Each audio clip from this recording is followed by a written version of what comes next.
Since the beginning of humanity, people have been searching for ways to be happy. But has anyone truly found it? It's hard to answer this question. Imagine, centuries have passed, humans have chased happiness endlessly, yet no one has been able to point to a universal path to genuine happiness. Do you know why? Because people are always in a state of expectation in order to feel happy. Everyone is waiting for something to happen. Everyone believes that if they just had more money, they could achieve everything. For example, they think they could buy whatever they want: a car, a house, expensive clothes, trips abroad. If they had money, they believe they would gain high status in society, earn respect, gain influence. And all of this, they think, could make them happy. But here is the most interesting paradox of life.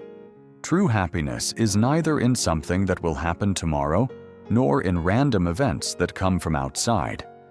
It's not even in the money or wealth I mentioned. Personally, I know many wealthy people who have everything materially, yet they are not happy. I've heard this from them directly.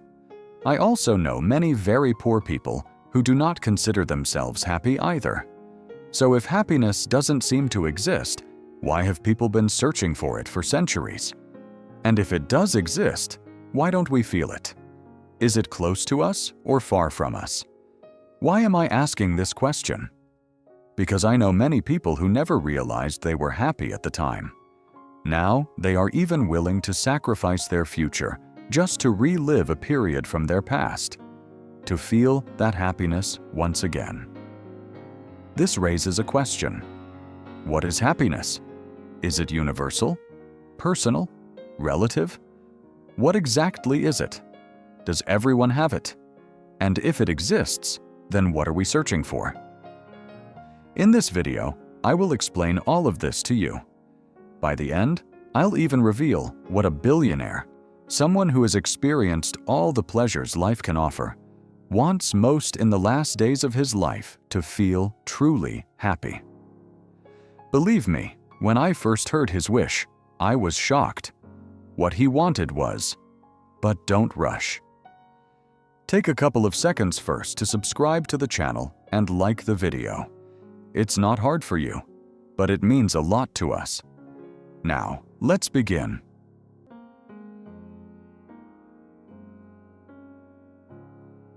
To be happy, we must first understand what happiness truly is. Many people see happiness as a distant goal. They think, if I achieve this, reach that place, or become like so-and-so, then I will finally be happy. It's as if happiness is a reward that can only be earned after meeting certain conditions. But in reality, happiness is not a result. It is a state of being.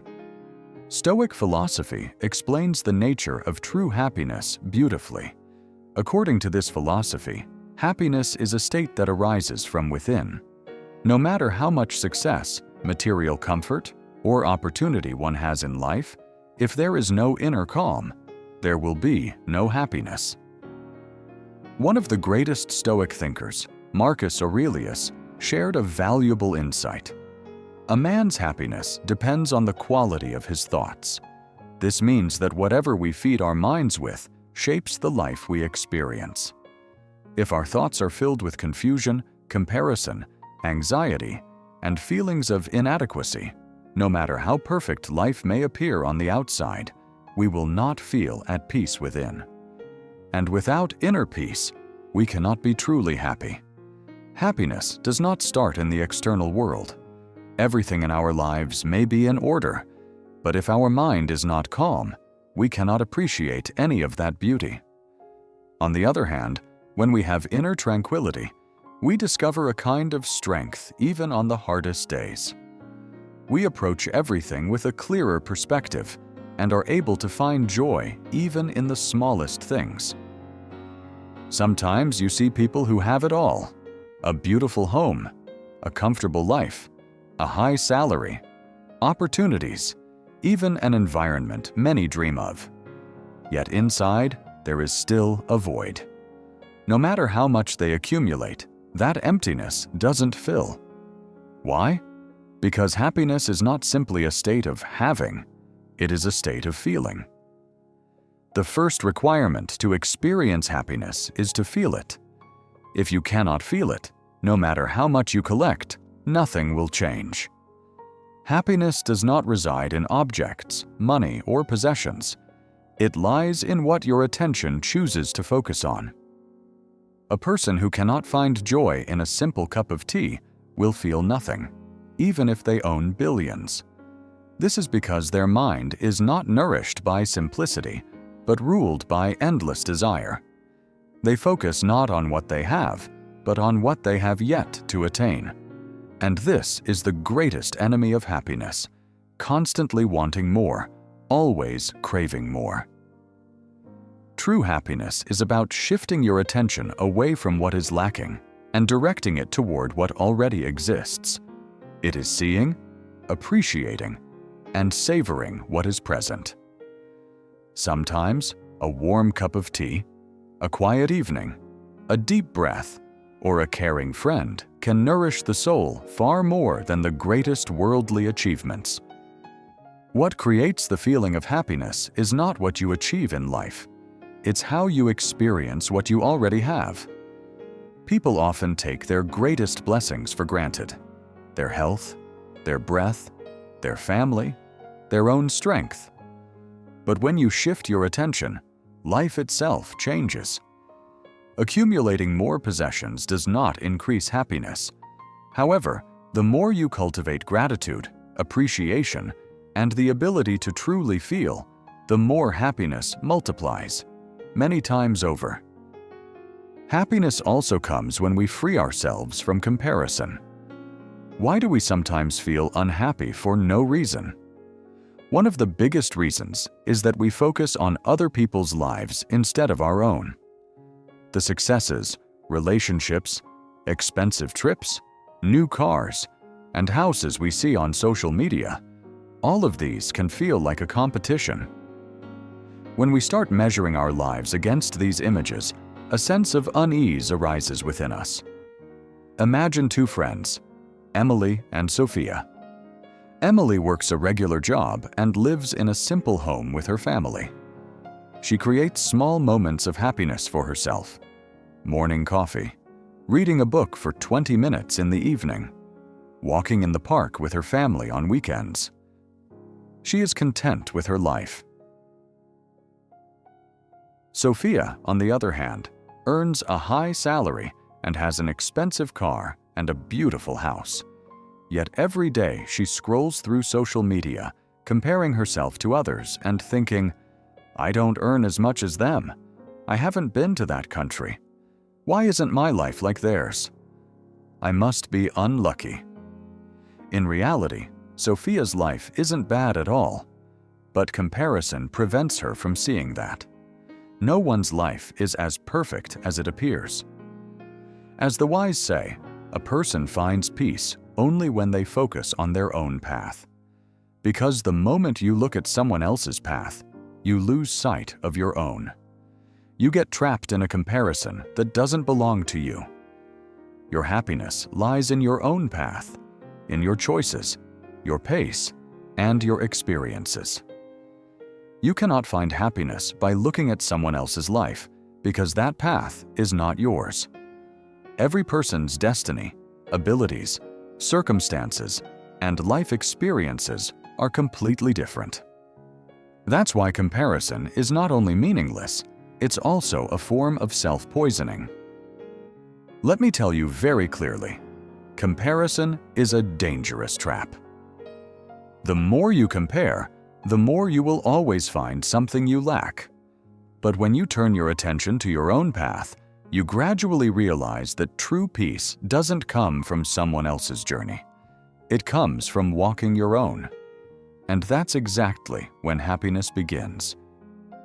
I deeply appreciate and embrace the Stoic approach to happiness. In Stoicism, the perspective is that happiness arises when you live in harmony with what you can control. Stoic philosophy teaches that a person's suffering begins when they attach themselves to things beyond their control. True happiness, however, is simple. It is in your thoughts. It is in your reactions. It is in your choices.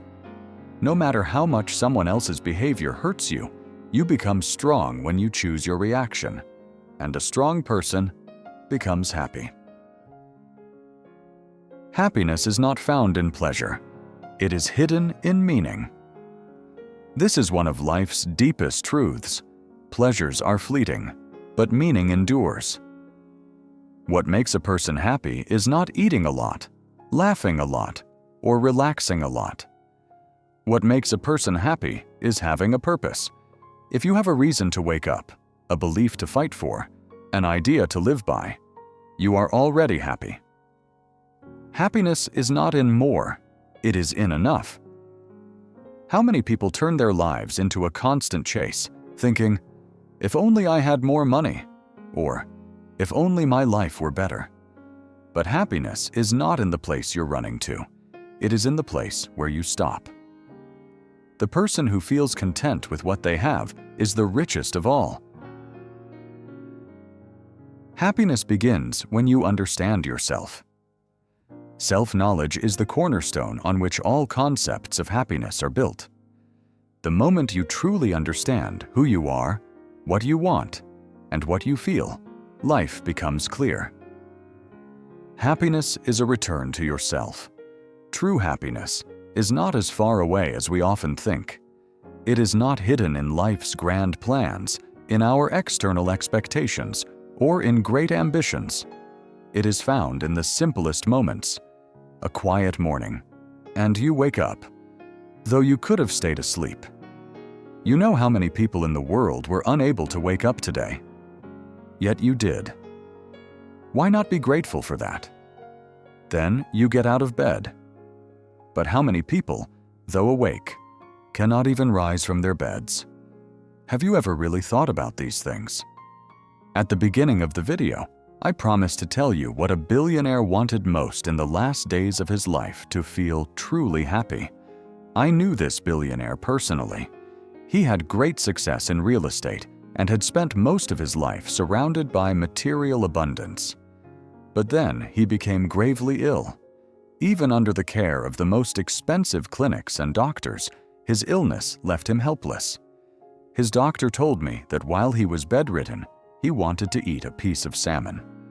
We fulfilled his wish. But even after placing a bite in his mouth, he couldn't swallow it. Hours passed, and I went to him again and asked what he truly wanted. His answer was simple. He didn't want anything.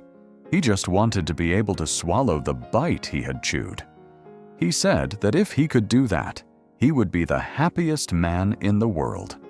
Imagine, he had vast sums in banks, real estate, luxury cars, yet he could not even swallow a single bite of food. And that, my friends, is true happiness. Despite all his wealth, what mattered most was simply being able to swallow that small bite. How incredibly humbling and eye-opening is that? That's why true happiness in life lies in simple, small things. This video is about to end, and soon you'll go back to your day. But don't rush. The moment the video ends, pause for a second. Close your eyes, take a deep breath, and reflect. See how many reasons you have to be happy. Your eyes can see, you can breathe, you can think, you can imagine. There are people around you who care. You can smile, eat, and speak. I know you have challenges, but they are temporary, just as they were before.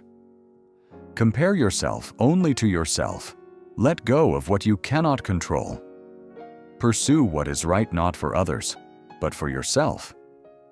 In reality, you already have far more than you notice. You just haven't seen it. Perhaps a few years from now, we will remember these very moments as some of the happiest of our lives.